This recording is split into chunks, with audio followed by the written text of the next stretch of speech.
প্রথম টি-20তে ৮ উইকেটের জয় এবং দ্বিতীয় টি-20তে বাংলাদেশ ম্যাচ জিতে নিয়েছে ৯ উইকেট। আপনি যদি পারফরমেন্স ওয়াইজ চিন্তা করেন, বাংলাদেশের হয়ে যারা খেলেছেন, বিশেষ করে বোলিংয়ে আপনি যদি চিন্তা করেন, মুস্তাফিজুর রহমান, তাসকিন আহমেদ, নাসুম আহমেদ কিংবা হচ্ছে আরও যারা ছিলেন তারা সবাই কিন্তু খুব ভালো বোলিং করেছেন। এবং পরবর্তী ব্যাটিংও যদি আপনি চিন্তা করেন, যারাই সুযোগ পেয়েছেন, প্রথম ম্যাচের দিকে যদি আপনি খেয়াল করেন, লিটন দাস ভালো ব্যাটিং করেছেন, একটা 50 অড ইনিংস খেলেছিলেন। পরবর্তীতে সাইফ হাসান একটা ক্যামিও খেলেছিলেন দুর্দান্ত।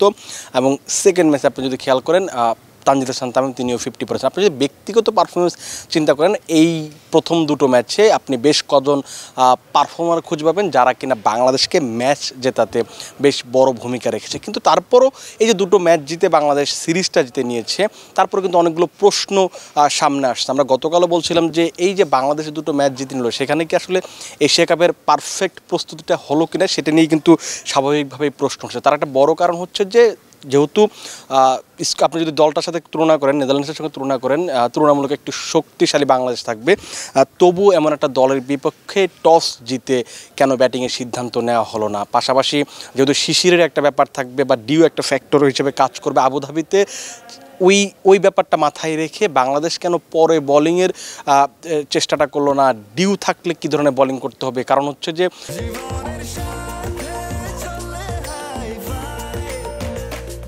স্বাস্থ্যকর অল টাইম হানিকম, সব সময় অল টাইম হেলদি লাইফ।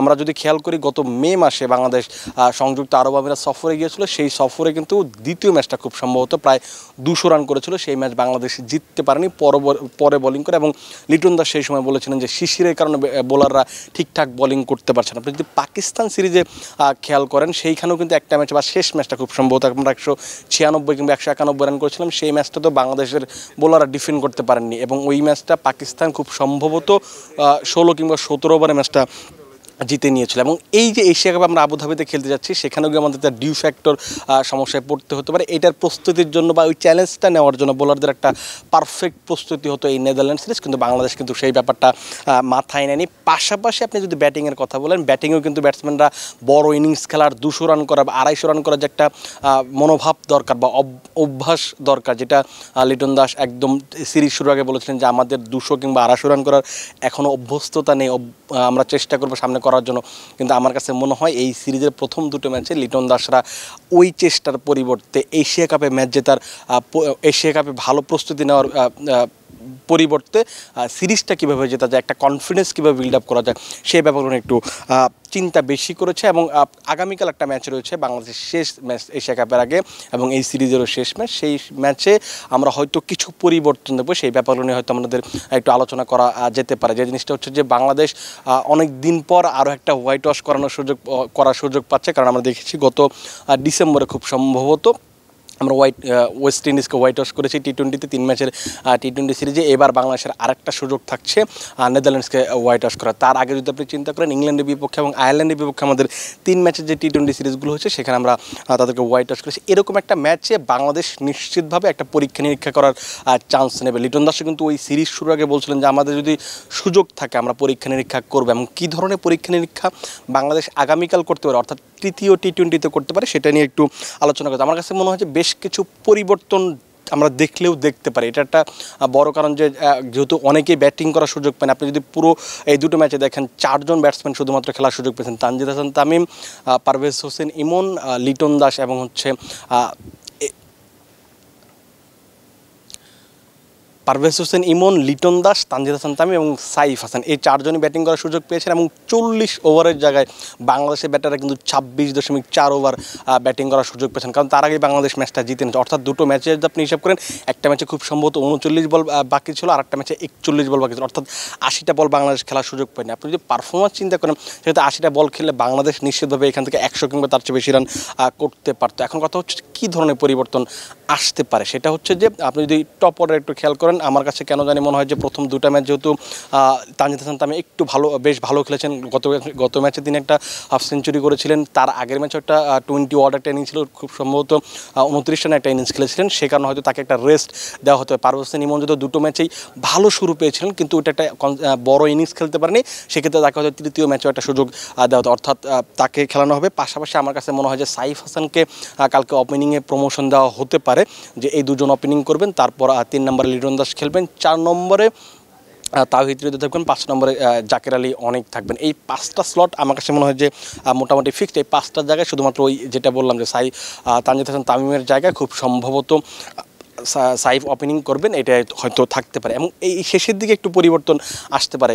প্রায় 3 বছর পর বাংলাদেশের টি-20 দলে ফিরেছেন নুরুল হাসান সোহান। আমরা দেখছিলাম যে প্রত্যেক দিনই বেশ ম্যাচের বাইরেও তিনি যেহেতু ম্যাচের সুযোগ পাচ্ছিলেন না, চেষ্টা করছিলেন মোহাম্মদ সালাউদ্দিনের সঙ্গে অনুশীলন করার জন্য। গতকাল যখন ম্যাচ হয়েছে, ম্যাচ শুরুর আগেও তিনি সিলেট স্টেডিয়ামের আউটারে তিনি অনুশীলন করেছেন। আজকে তিনি আসেননি এবং তার আগে কিন্তু যে একটা অপশনাল ট্রেনিং ছিল সেইখানেও কিন্তু তিনি অনুশীলন করেছিলেন। তার মানে হচ্ছে তিনি প্রস্তুত আছেন এবং তিনি যদি কালকে সুযোগ পান তার একটা চান্স থাকবে। কারণ এশিয়া কাপে যাওয়ার আগে যদি বাংলাদেশের আর কোনো ম্যাচ নেই, বাংলাদেশ চাইবে বা টিম ম্যানেজমেন্ট চাইবে বাকি যারা সুযোগ পায়নি, যারা স্কোয়াডের বাইরে ছিল, তাদেরকে একটু বাজিয়ে দেখার।